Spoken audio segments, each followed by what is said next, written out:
ഞങ്ങൾ പ്രാർത്ഥിക്കുന്നു. ഇതിൽ സംബന്ധിക്കുന്ന ഓരോരുത്തരെയും തിരുസന്നിധിയിൽ സമർപ്പിക്കുന്നു. ഈ പ്രദേശത്തെയും ഈ നാടിനെയും തിരുസന്നിധിയിൽ സമർപ്പിക്കുന്നു. അങ്ങയുടെ തിരുജനനം വഴിയായി ലോകത്തിന് ലഭിക്കുന്നതായ സന്തോഷവും സമാധാനവും ഞങ്ങൾക്ക് ഏവർക്കും അനുഭവിക്കുവാൻ ഇടയാക്കണമേ എന്ന് ഞങ്ങൾ പ്രാർത്ഥിക്കുന്നു. ദൈവകർത്താവേ, ഞങ്ങൾ നേതൃത്വം കൊടുക്കുന്ന ബഹുമാനപ്പെട്ട വൈദികരെയും ഇതിന് നേതൃത്വം കൊടുക്കുന്ന മറ്റ് പ്രമുഖന്മാരായ ആളുകളെയും ഇതിന്റെ കമ്മിറ്റിയിൽ പ്രവർത്തിക്കുന്നവരെയും ഇതിൽ സംബന്ധിക്കുന്നവരെയും ഈ ദേശത്തെയും ദേശവാസികളെയും അങ്ങയുടെ തിരുസന്നിധി ഞങ്ങൾ സമർപ്പിക്കുന്നു. എല്ലാം അനുഗ്രഹത്തിനാക്കി തീർക്കണമേ. ഞങ്ങളെ വഴി നടത്തണമേ, കാത്തു പരിപാലിക്കണമേ. നിന്റെ കൃപയും അനുഗ്രഹവും ധാരാളമായിട്ട് ഞങ്ങളോടൊപ്പം ഉണ്ടാകണമേ. തുടർന്ന് നടക്കുന്നതായ എല്ലാ പരിപാടികളെയും അങ്ങയുടെ തിരുസന്നിധി ഞങ്ങൾ സമർപ്പിക്കുന്നു.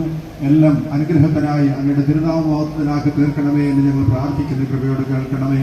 സ്വർഗസ്ഥനായ ഞങ്ങളുടെ പിതാവേ, നിന്റെ തിരുനാമം പരിശുദ്ധമാകപ്പെടണമേ. നിന്റെ രാജ്യം വരണമേ. നിന്റെ തിരുവിഷ്ടം സ്വർഗത്തിലെ പോലെ ഭൂമിയിലുമാകണമേ. ഞങ്ങൾക്ക് ആവശ്യമുള്ള പകുതി ഞങ്ങൾക്ക് തരണമേ. ഞങ്ങളുടെ കടക്കാരോട് ഞങ്ങൾ ക്ഷമിച്ചതുപോലെ ഞങ്ങളുടെ കടങ്ങളും